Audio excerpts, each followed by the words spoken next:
Bismillahirrahmanirrahim. Bismillahirrahmanirrahim. Bismillahirrahmanirrahim. Alléluia, alléluia, alléluia. Shalom, shalom, shalom. Je m'appelle Sam Edris Samake. Je suis américain. Très fier de cette nationalité. Très fier d'appartenir aujourd'hui à la grande nation américaine. Très fier d'être d'origine africaine. Très fier aussi de venir de la Côte d'Ivoire, des Houphouët-Boigny, des Bédier, des Guèye, de mon mentor Laurent Gbagbo, et moins fier aujourd'hui d'appartenir à de venir de cette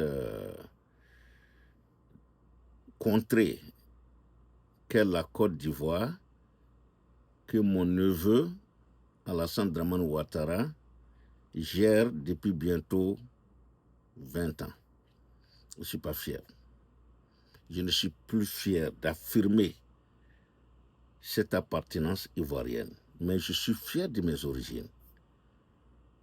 Mes origines réelles, je ne sais pas si c'est le Mali, si c'est la Gambie, si c'est le Sénégal, les Samaké, mais ce que je sais, mes aïeux ont été les Sofas du Kabadougou, les Sofas du royaume du Kabadougou. Je viens du village de Samango, dans le département d'Odiéné. Il faut que je le dise, et je suis fier de le dire. Je suis panafricaniste convaincu, je suis gbagboïste.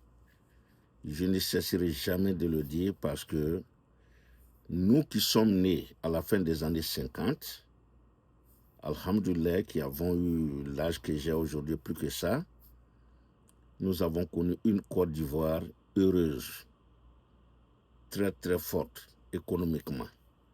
Le premier président de la Côte d'Ivoire, Houphouët, que je critique par certains aspects de sa politique.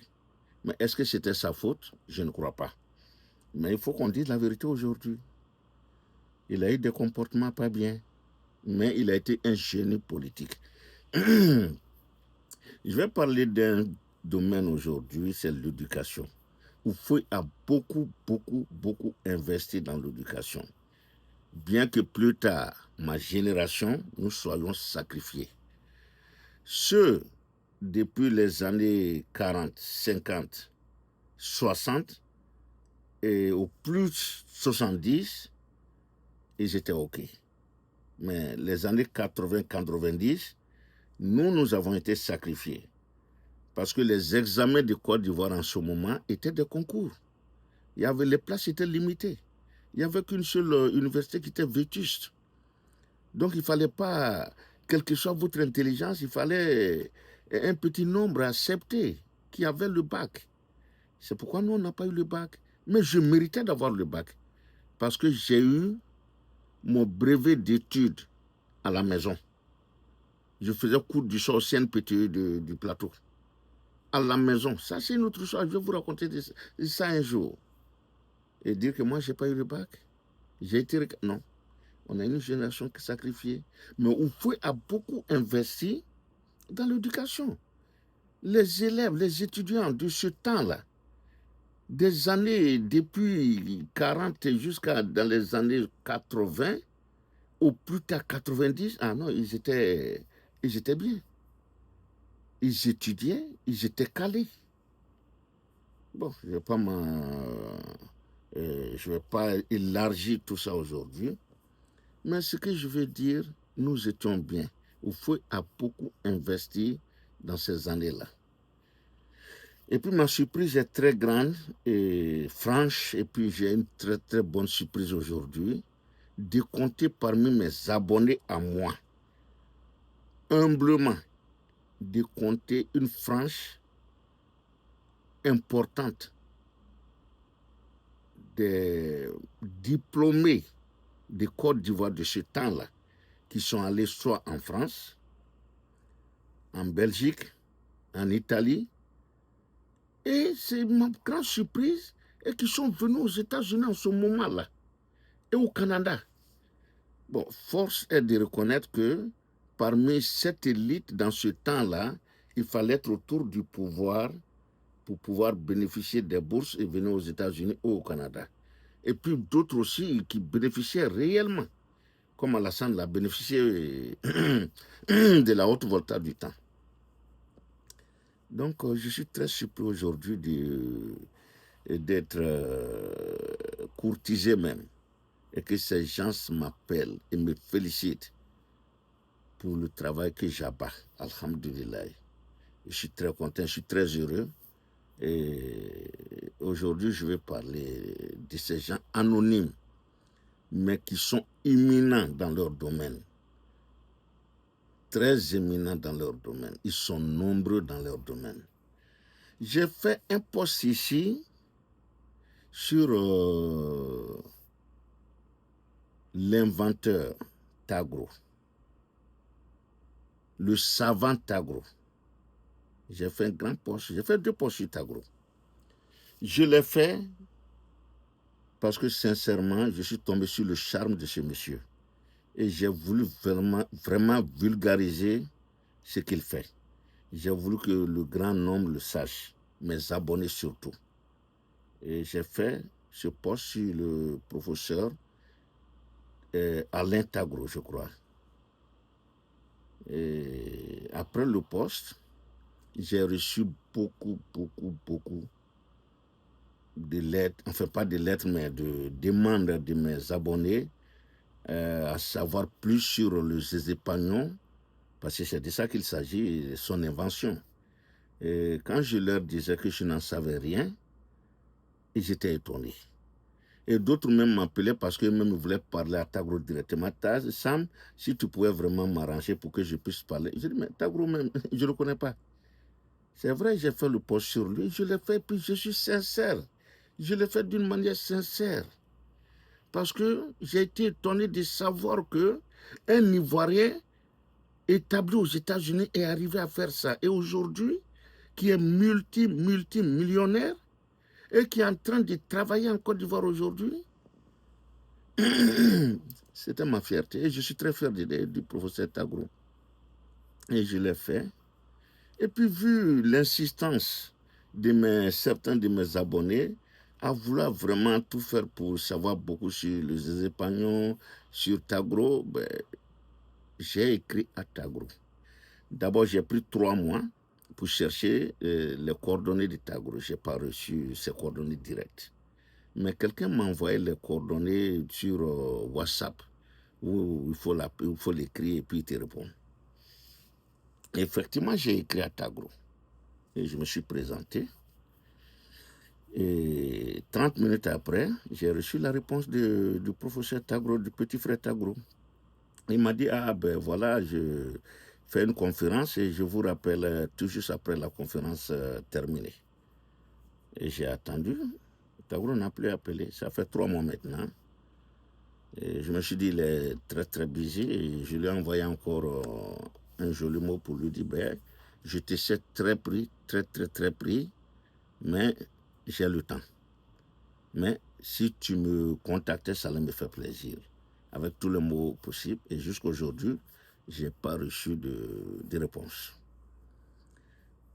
Je suis offusqué. Je suis très offusqué. Parce que Tagro répond à ses détracteurs. À chaque fois que je regarde, Tagro répond à ses détracteurs. Mais Tagro ne contacte pas ses admirateurs. Comprenez?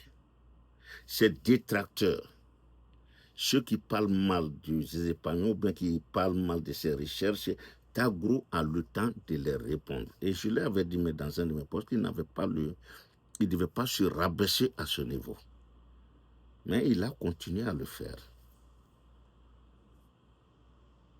Et après, j'ai remarqué aussi quelque chose chez le jeune frère Tagro que je n'apprécie pas beaucoup. Qu'est-ce que c'est?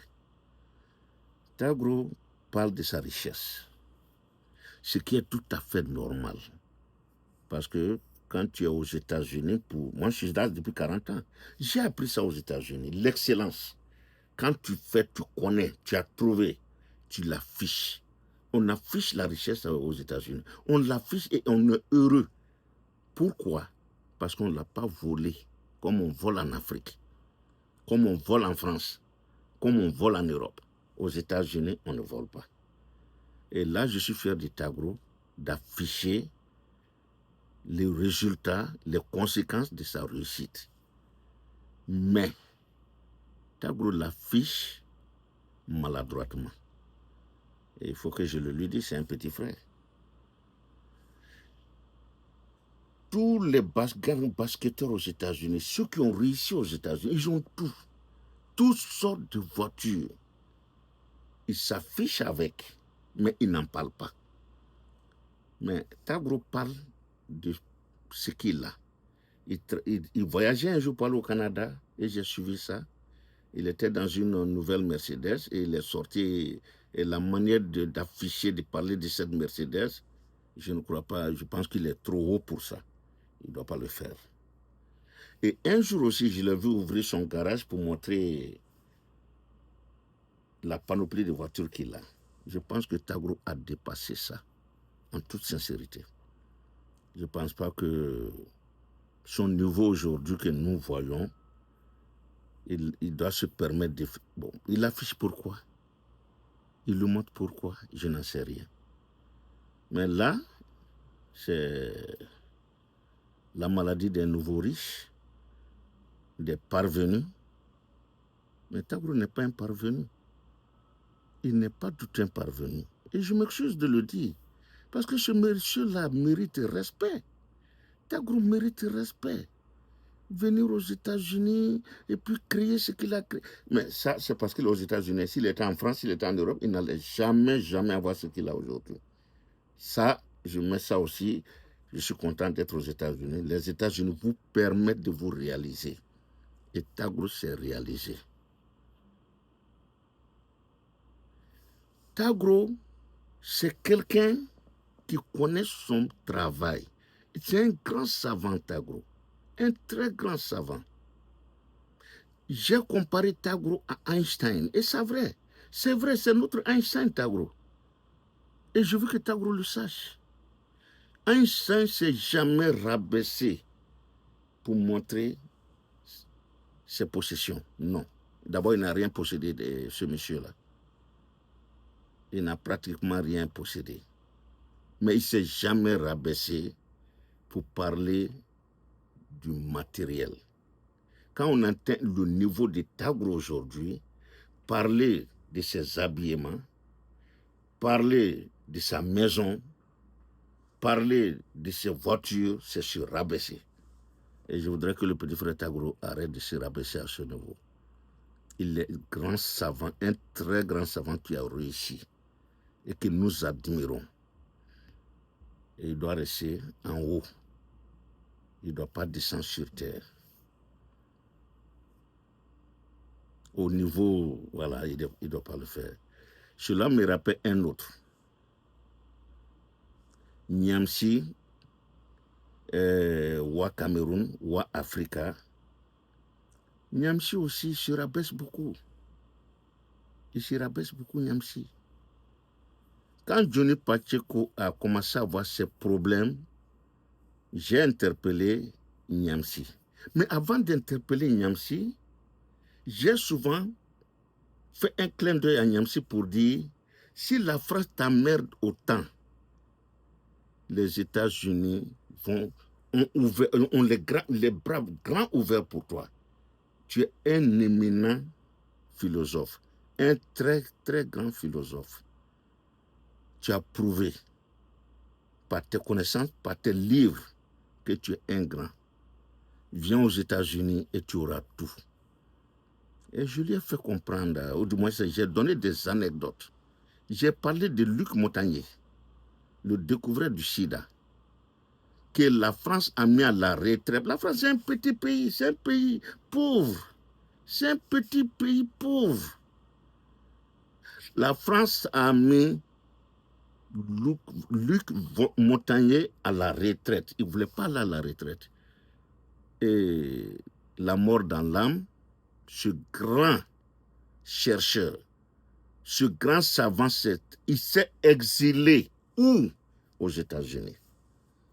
C'est vous dire, la France est un petit pays avec des petits dirigeants qui se croient. Mais nous, Africains, dans le temps, on ne savait pas l'existence des États-Unis. Luc Montagnier, les États-Unis l'ont accepté. L'hôpital où il a servi sa Queens. Quand vous allez à l'aéroport, vous avez l'hôpital à votre droite. J'ai parlé de ça pour dire à Niamsi de venir aux États-Unis et qu'ici, il serait un héros. Il serait accueilli les bras ouverts et un héros. Il ne m'a jamais répondu.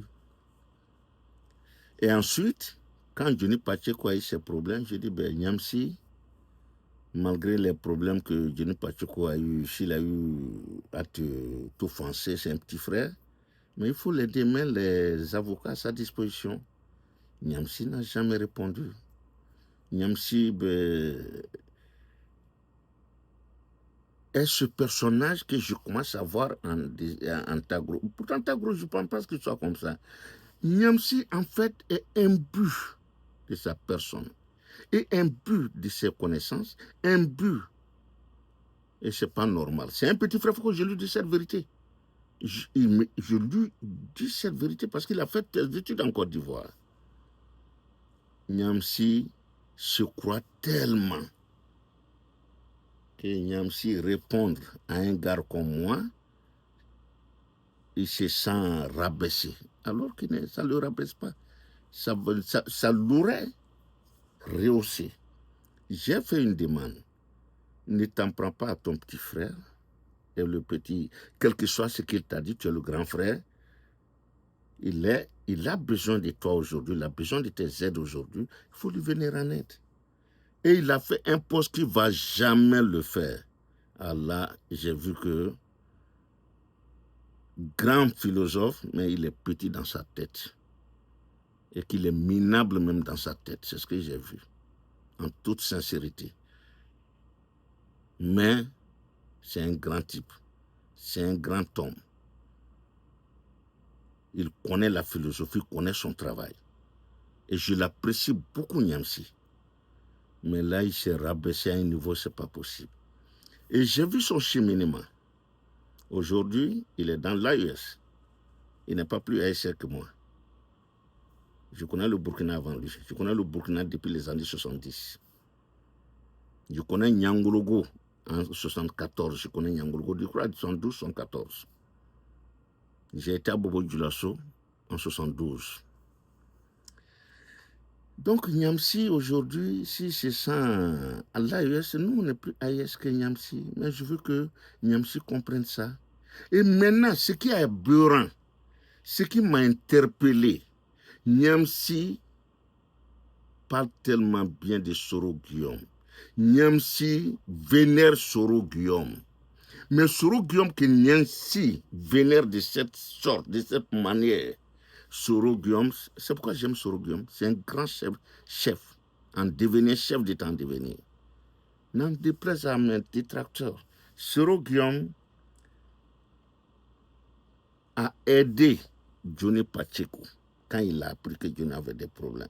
Il a aidé Johnny financièrement à avoir des avocats. Et nous avons demandé à Niamsi de mettre les avocats qu'il a à sa disposition d'aider Johnny Pacheco. Et il nous a très mal répondu et qu'il n'allait jamais le faire. Maintenant, ce que je trouve aberrant, que je trouve stupide, c'est que l'homme qui l'a fait venir en Côte d'Ivoire, qui a fait de lui ce qu'il est en Côte d'Ivoire, l'homme pour lequel il se bat nuit et jour, celui-ci a apporté son aide à Soro Guillaume. Et je l'ai interpellé. Pardon, à Johnny Pacheco. Soro Guillaume a apporté son aide à Soro. Et toi, tu dis que tu es soroïste 100% de la première heure. Et tu parles C'est-à-dire, Toro est tout pour toi. Et Soro, qui est tout pour toi, a fait ça. A pardonné à Johnny. Et toi, tu ne peux pas pardonner à Johnny. Je trouve ça contradictoire. Je trouve ça vraiment contradictoire. Ce qui n'est pas normal. Donc, quand je vois l'attitude de Niamsi, aujourd'hui, je vois ça en Désiré Tagro. Désiré Tagro, c'est un grand. Il est très grand, ce monsieur-là. Et c'est un petit frère. Et je voudrais qu'il descende sur terre. Il ne faut pas qu'il agisse comme s'il est imbu de sa personne. Il ne faut pas qu'il agisse comme si... Attends, il est trop grand, mais je répète, Désiré Tagro, petit frère, tu es trop grand aujourd'hui pour parler de tes voitures. Tu es trop grand pour parler de ce que tu manges.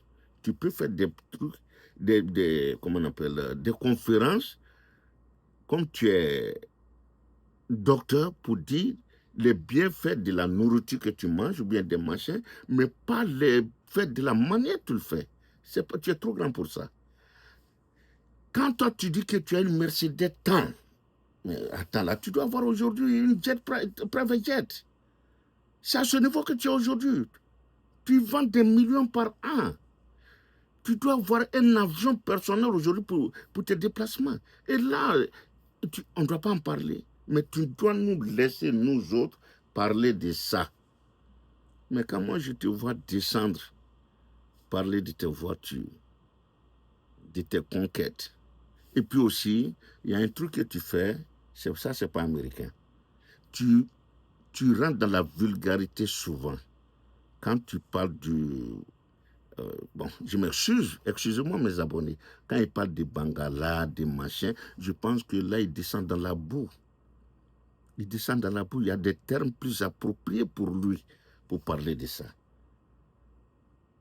Désiré Tagro, je vais te dire un truc. Il y a une amicale des ressortissants d'ici à aujourd'hui. Je crois qu'ils vont lire mon truc. J'ai eu pour, comment on appelle, j'ai été la circoncision. J'ai été circoncisé par un monsieur à l'hôpital d'Icia dans les années 60, vers fin 70. Non, fin 60, fin 60. Et qui s'appelait Tagro.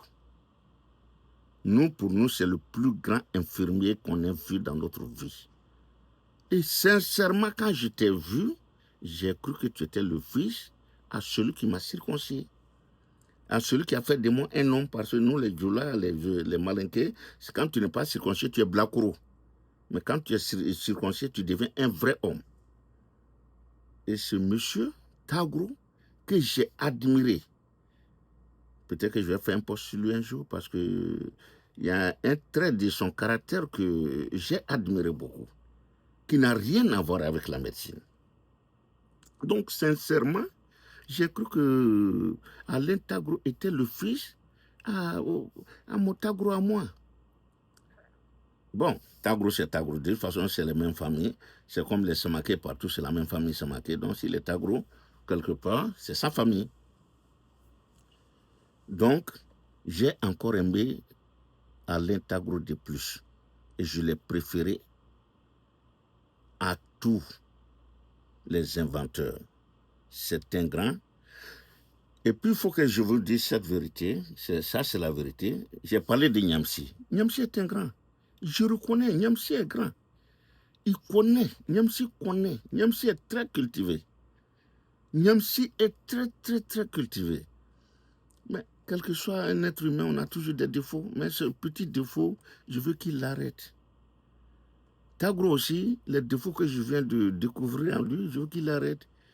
Et je veux sincèrement que Tagro comprenne que un éminent chercheur, trouveur, un aussi éminent savant comme lui, attends, qu'est-ce qu'il a parlé de sa voiture?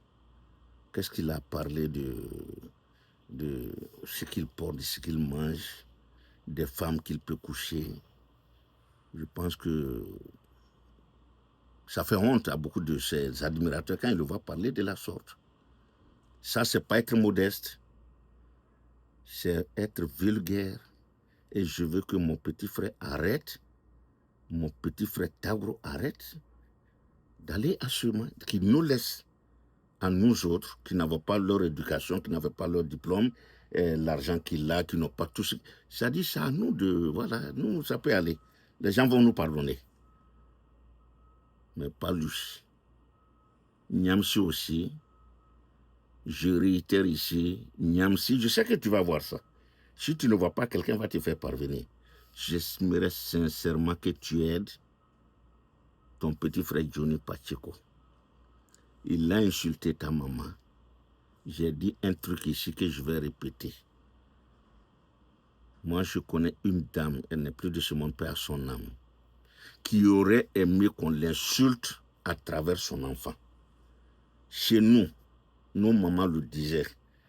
Quand tu viens lui dire que quelqu'un a insulté ta maman, elle dit, mais c'est très normal, si je ne t'avais pas eu, on n'allait pas m'insulter. Ça fait plaisir d'être insulté pour une femme. Ceux qui n'ont pas enfanté aimeraient enfanter et être insultés. Et je pense que la maman de Niamsi aurait fait des histoires à Niamsi. Si elle le voyait faire ce qu'elle fait à Johnny aujourd'hui parce que Johnny l'a insulté. Son papa, la même chose. Donc, petit frère Niamsi, il faut aider Johnny Pacheco. Il a besoin de ton aide. On a tous besoin de cette aide-là des avocats que tu as et qui te défendent brillamment. Johnny Pacheco fait le même combat que toi. Il a sa manière d'être. Tu peux le demander de le corriger sans rentrer dans... Voilà, voilà, je crois que je réitère, je veux que sincèrement tu l'aides. Et pourquoi je le demande? Parce que Soro Guillaume, que tu vénères tant, a aidé Johnny, a pardonné à Johnny. Si Soro pardonne à Johnny, toi aussi tu dois pardonner à Johnny. Donc, ça c'est Niamsi. Maintenant, Tagro, malgré que je t'ai fait 2 postes, tu ne m'as pas répondu. Je t'ai écrit, tu ne m'as pas répondu. Je t'ai relancé et tu m'ignores toujours. Ça ne te grandit pas. Ça ne te grandit pas du tout. J'ai fait un post sur Aïcha Kone, sur un fait réel qui s'est passé à New York. Aïcha Kone a mis 3 à 4 mois. Elle cherchait mon numéro. Et c'est un jeune, un jour, qui a vu mon numéro, qui est en France.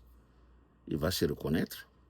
Et qui m'a appelé, ah, grand frère, tonton, voilà, maman Aïcha veut ton numéro, est-ce que je peux lui... J'ai dit, mais tu n'as même pas besoin de me demander. Donne-lui le numéro rapidement, c'est une grande sœur à moi. Et Aïcha m'a appelé et m'a remercié. Laurent Gbagbo, le grand Gbagbo, mon mentor, m'a fait appeler plusieurs fois pour me féliciter, pour me dire merci pour ce que je fais. J'ai fait un truc un jour et j'ai demandé à ma grande sœur Aïcha, je dis, je viens de faire un beau truc sur le président Gbagbo. Je dis, j'aimerais, ça seulement j'aimerais qu'il voie. Elle dit, mais petit frère, il a déjà vu. Et je ne sais pas ce qui s'est passé, comment elle a pu l'atteindre pour lui faire comprendre. Et 3 jours après, Demba Traoré m'a appelé. Demba que je connais à New York ici. J'étais fâché avec Demba. Parce que grâce à Demba, Gbagbo ne nous a pas donné l'argent. Je vais parler de ça un jour. J'étais très fâché avec Demba. Et Demba Traoré m'appelle. Ah, grand frère Sam, le boss vraiment est très heureux. Et puis, Gbagbo m'a remercié.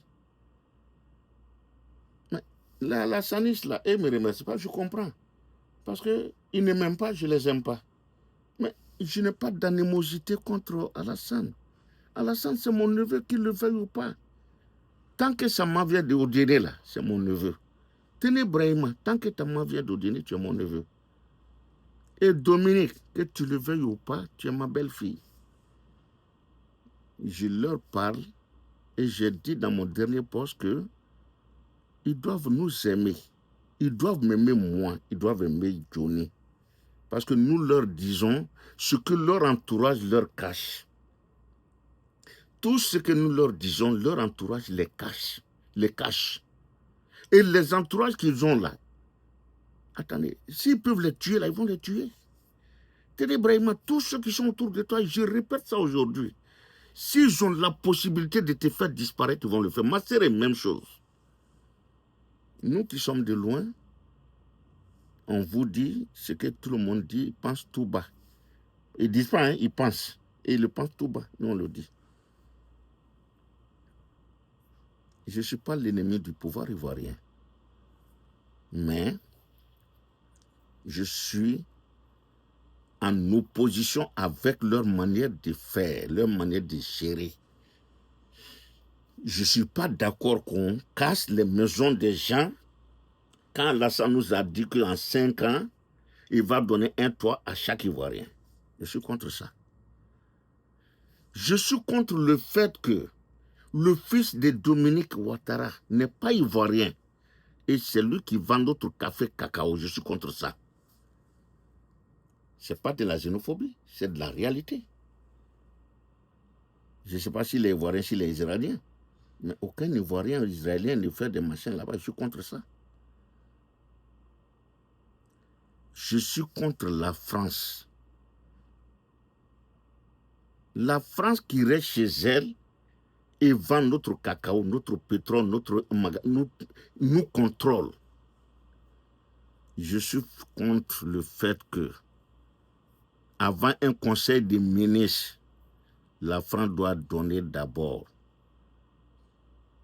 une fiche de route avant le conseil des ministres ivoiriens. Je suis contre ça. Est-ce que cela me fait un ennemi de Alassane Ouattara? Non. Je suis contre les faits. Je ne suis pas contre l'homme. Je n'ai rien à voir. Donc voilà un peu notre position. Et aujourd'hui, je vais toujours continuer avec mon petit frère Désiré Tagro. Tagro, je voulais que tu m'appelles, je voulais communiquer avec toi, je voulais échanger avec toi, parce que ta position te permet aujourd'hui de faire quelque chose que moi je ne peux pas faire. Elle te permet aujourd'hui de faire sortir de l'anonymat tous les éminents ivoiriens de la diaspora aux États-Unis ou au Canada. Je suis très étonné. J'ai quelques abonnés. Mais attendez, il y a une dame, une très grande dame de la famille de Gon Coulibaly, de la famille Coulibaly et de Korogo. Une très grande dame. Et je vous dis, quand je vous dis qu'elle est grande, elle est grande. Elle est venue aux États-Unis, je crois qu'elle était très jeune. Elle a 2 PhD, 2 agrégations, comme on le dit en français, en finance et en administration. Cette dame, que j'appelle Dr Coulibaly, a ses 3 enfants qui ont tous eu le PhD. 2 sont dans l'armée américaine aujourd'hui, sont des grands officiers dans l'armée américaine, cette dame-là. Cette modeste dame qui ne veut même pas que je dise son nom, c'est-à-dire qui ne veut même pas entendre parler de... Je dis, mais madame, il faut quelqu'un pour parler de ça. On ne le connaît pas. Elle a 3 enfants. Une qui est docteur, qui est médecin, qui a fait son PhD, qui est médecin dans son domaine. Et les 2 autres sont dans l'armée, ils ont tous fait des hautes études. Et c'est des grands gradés américains, ces 2-là, dans l'armée américaine. Mais il faut qu'on le sache. Mais moi, j'ai pensé à Désiré Tagro pour faire sortir ces gens, pour qu'on les connaisse, à leur maman surtout. Parce que quand il a fait sortir 2 docteurs, 2 grands docteurs avec lesquels il parle, j'ai fait un post dessus. Donc, je voulais Tagro pour lui dire, petit frère, ben écoute, il faut tout faire pour que les Ivoiriens qui ont réussi aux États-Unis, parce que la réussite est dans tous les niveaux. Moi aussi, j'ai réussi. Parce que je suis venu ici en tant que... Quand j'ai pris mon avion pour venir aux États-Unis, je ne connaissais personne aux États-Unis. Personne ne m'attendait à l'aéroport. Personne ne m'attendait à l'aéroport. Je ne comprenais pas l'anglais, je ne parle pas anglais. Mais aujourd'hui, j'ai 2 maisons aux États-Unis. À Manhattan, j'ai un duplex à Manhattan. C'est une fierté, je dois en parler. Parce que qu'est-ce que j'ai fait pour avoir ça? J'ai conduit les Woro américains qu'on appelait Gypsy. Ça, c'est une fierté.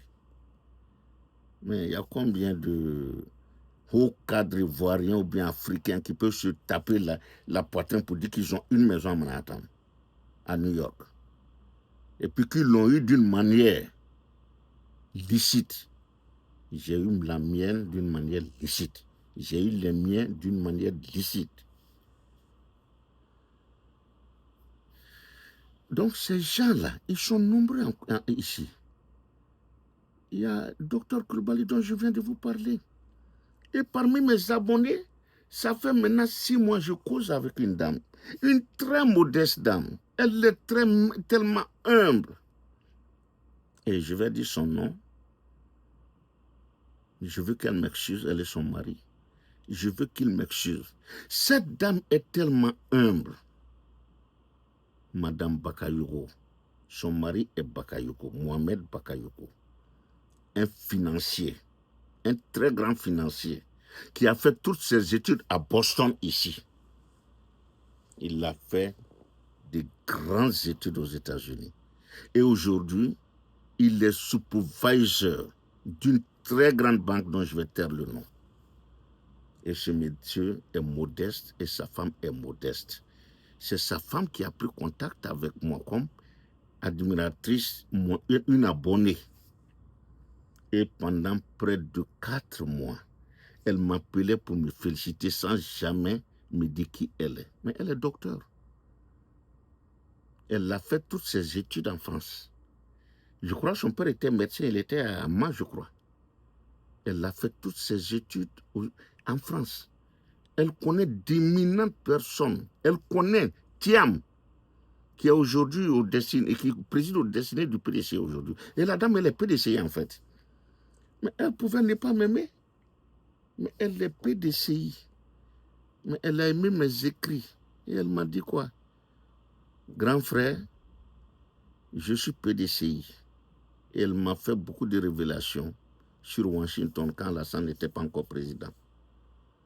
Elle a eu des entrées un peu partout. Mais elle est très modeste, cette dame. Cette dame a 7 enfants.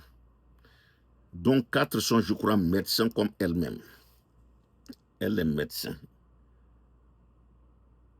Elle, c'est une grande savante aussi, mais très modeste.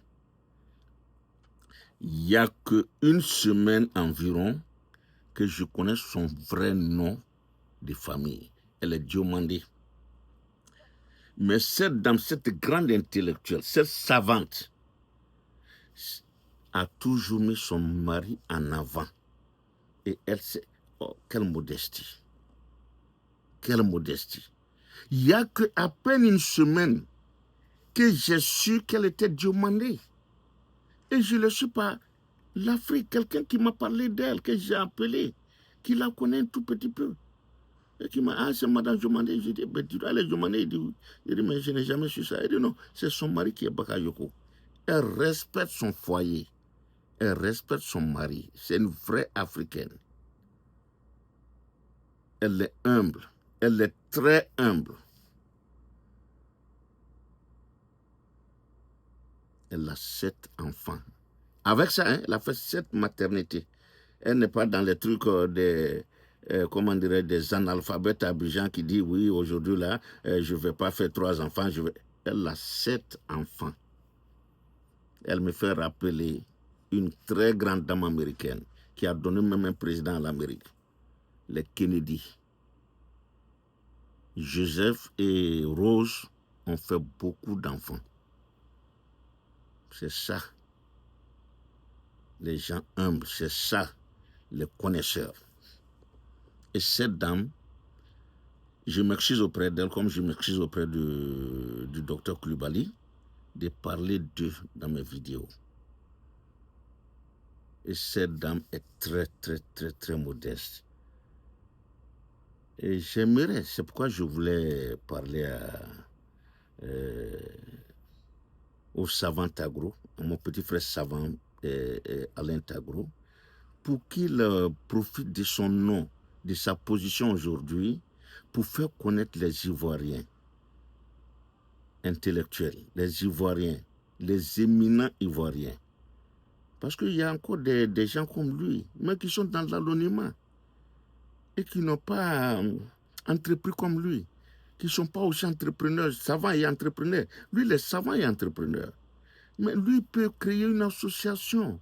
Et pour qu'on le connaisse, et pour que le pays puisse bénéficier des fruits. Parce que le pays a investi sur ces gens-là. Pour ceux qui ont écouté les trucs que j'ai fait passer la fois dernière sur ma vidéo, c'est comme ça les Européens l'ont fait. On a investi, Oufoué a investi, les présidents africains ont investi à former des gens comme Alassane Dramane Ouattara, mais qu'on a voulu les maintenir dans ces pays-là, en France, en Hollande, ici, et l'Afrique se meurt. Personne n'apporte, comment on appelle, en fait, son aide à l'Afrique. Et ils sont nombreux ici. Et ceux qui sont arrivés par leurs propres moyens aujourd'hui, comme un jeune qui est dans les que j'ai vu sur les TikTok, mais qui fait les routes, qui font les ponts et chaussées. Mais voilà des gens qui doivent aller travailler en Afrique. L'Afrique a besoin d'eux. J'oublie le nom de ces jeunes-là. Et je voulais que Tagro réussisse à mettre un truc en marche pour ces jeunes. Je me ferai le devoir. Donc je répète ici, docteur Tagro, ne sois pas offusqué de ce que j'ai dit de toi. Je veux que tu m'appelles. Mon numéro 917 957 1217. Et je le mets à la disposition de tous ces émigrés ivoiriens qui ont du talent, qui ont du savoir, ces éminents qui sont ingénieurs, qui sont docteurs, qui sont chauffeurs. Nous pouvons tous apporter quelque chose à l'Afrique, à la Côte d'Ivoire. Et moi, j'aurais aimé que Tagro fasse, pas seulement pour la Côte d'Ivoire, pour l'Afrique même. Ils sont pleins au Canada, ils sont pleins aux États-Unis. Et ils veulent servir leur pays. Le minimum qu'ils ont ici, ils peuvent avoir ce maximum-là chez nous. Mais c'est parce que la richesse est délapidée. Il n'y a que la médiocratie aujourd'hui en Afrique. En Côte d'Ivoire, c'est la médiocratie aujourd'hui. Mais cette dame dont je parle, qui est en Californie, là, elle a fait des études financières, elle a eu de son PhD. Elle a fait une autre PhD encore en choses, en administration. Et Dr Coulibaly, je m'excuse, Dr Coulibaly, il faut que je le dise. Dr Coulibaly aujourd'hui travaille pour le gouvernement de la Californie. Elle fait un travail colossal pour ces gens-là aujourd'hui là-bas. Mais qu'est-ce qu'elle ne peut pas donner à la Côte d'Ivoire? Elle peut donner beaucoup. Mais personne ne les déniche, personne ne leur fait des propositions. On veut des ignares, on veut des médiocres comme Kandia, des médiocres comme Hachi, Patrick Hachi, des médiocres comme, comment il s'appelle, Bandama ou bien quoi là. Attends, ça donne mal à la tête. On veut les médiocres. Alassane, ce n'est pas normal, mon neveu. Il y a d'éminentes personnalités ivoiriennes ici, africaines ici. J'ai aimé Oufou pour ça. Oufou chercher les têtes pensantes de tous les pays pour venir en Côte d'Ivoire. Et dans tous les domaines, je l'ai dit ici. Oufou a pris Manu Dibango pour venir en Côte d'Ivoire. Oufou a fait venir Bokana Maïga en Côte d'Ivoire. Ablaye Sawadoro, ministre de l'Agriculture ivoirienne. Mohamed Diawara, ministre du Plan ivoirien. Et Bédier, Voilà les 3 qui ont été sacrés comme à la base du miracle ivoirien. Le miracle qui s'est produit en Côte d'Ivoire, c'est ceux-là. 2 Africains et 1 Ivoirien. Mais aujourd'hui, ce jeune dont je parle et qui fait les points et chaussées ici, qui bénéficie, c'est les États-Unis. Est-ce qu'ils ont besoin de ça? Pas beaucoup. Madame Koulibaly, docteur Koulibaly, qui est de la famille de Gon Koulibaly, de Korogo, elle est en Californie. Ses 3 enfants ont le PhD. Ils connaissent la Côte d'Ivoire. Les 3 enfants, leur père est baoulé. Mais leur père, ils vont toujours du côté de leur père. Ils aident les gens de leur village. Quand il y a des choses là-bas, on les appelle. Et ils donnent leur contribution. Mais ils peuvent aider l'État ivoirien. Des grands officiers dans l'armée ivoirienne et américaine qui ont fait des études. C'est l'Afrique qui perd. Je parle de cette dame aussi, Madame Bakayoko. Si elle était en Côte d'Ivoire, son nom serait Nodjon Diomandé, épouse Bakayoko. Il y a des bêtises pareilles. Mais celle-là ne m'a jamais fait croire qu'elle avait un autre nom si ce n'est pas Bakayoko. Elle est fière d'être Bakayoko. Elle est fière d'être une savante. Mais quand elle vient à la maison, elle prépare le thé, le baka pour son mari et pour ses enfants. Il y a un autre, Mustapha Diaby, qui a Canariquette. Il a le PhD. Il est grand professeur dans une des meilleures universités américaines à Canariquette. Docteur Diaby. Il y a un autre docteur que je connaissais, Diaby, qui est décédé en Côte d'Ivoire, dans la misère la plus totale. Et qui connaissait Gbagbo, qui avait fréquenté avec Gbagbo. Et il est rentré, il est mort dans la misère. Gbagbo n'était plus au pouvoir.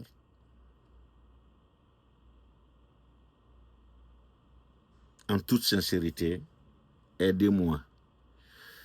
Jeune frère Tagro, c'est vrai que qui aime bien châtie bien.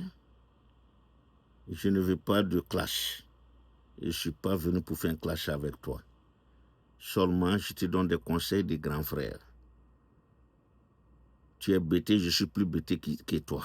Je suis d'ici. J'ai grandi là-bas.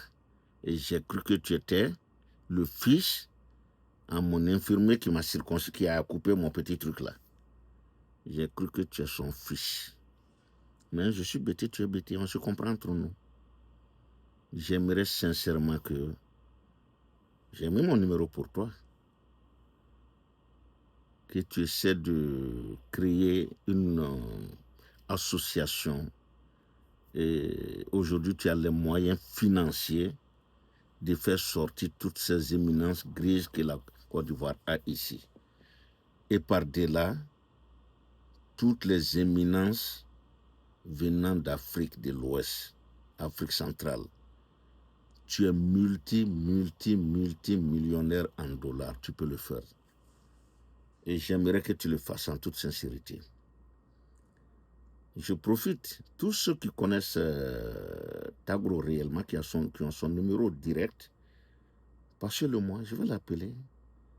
Peut-être que, si je ne veux pas prendre, il n'y a pas de problème. Mais j'aimerais, en toute sincérité. Et j'aimerais sincèrement que sa création, le Zézé Pagnon, soit encore plus vulgarisée. Et maintenant, la majorité des gens qui m'ont appelé à propos des Espagnols, ils m'ont dit quelque chose, c'est un peu trop cher pour eux. Même ici aux États-Unis, c'est cher pour les gens.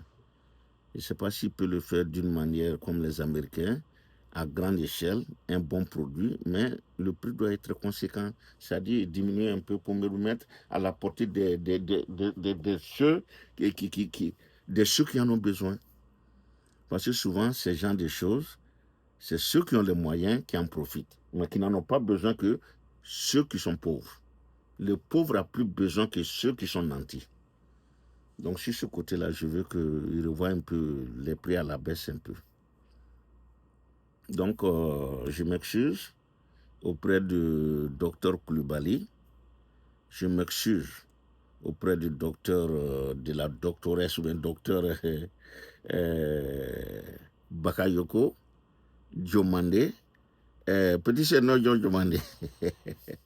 Ouais, Madame Bakayoko. Je salue vos enfants à tous. Je m'excuse auprès du petit frère Nyamsi. Souvent, comme il le sait aussi, il faut un petit cocota. Donc, c'est le cocota que ton grand frère Sam voulait te faire aujourd'hui. Et j'aimerais que mon petit frère Alain Tagro comprenne que, sincèrement, je le dis, je suis sincère, je suis fier de lui. Comme je suis fier de Nyamsi. On est fier de vous. Mais descendez un peu sur terre. Acceptez aussi. Descendez un peu sur terre. Vous êtes monté trop haut pour nous. Donc, que Dieu nous aide. Et que Dieu nous donne tous longue vie. Que Dieu vous entende aussi. Et que Dieu nous pardonne tous nos péchés. Donc, je vais finir mon truc là. Je m'excuse. Je ne sais pas faire la talakou. Et non. Non, you know. Donc, que Dieu nous aide. Donc, de Tagro, Nyamsi, et Dr Koulibaly, Dr Bakayoko. Ben, excusez-moi, je n'ai pas demandé votre avis à aucun d'entre vous et j'ai fait ce poste. Excusez-moi si j'ai été peut-être pas très doux avec vous tous. Je m'excuse. Alhamdulillah Rabbil Alamin. Alhamdulillah Rabbil Alamin. Alhamdulillah Rabbil Alamin. Niga Allah masaba funisri. Allah. Ni mawro drisale ni ya jondrumu tole ni makranga ni te fuilo miskra jirati ni talo. Nigi Allah. Ni te fuilo me ni milon niga Allah. You know Allah yi. Yachi dal de la ban. Ulam kundige sallallahu alaihi wasallam Muhammad. Sallallahu alaihi wasallam. Nigi Allah. No bra nyani bi de. Ambra nyani bi Afrika amba nyani katimi. Amba nyani Afrika bi katimi. Nigi Allah. Nigi Allah. Amma ko ila bi nigi Allah. Inshallah. Allah nila. Inshallah. Na anjeme. Salam alaikum. Alléluia. Shalom.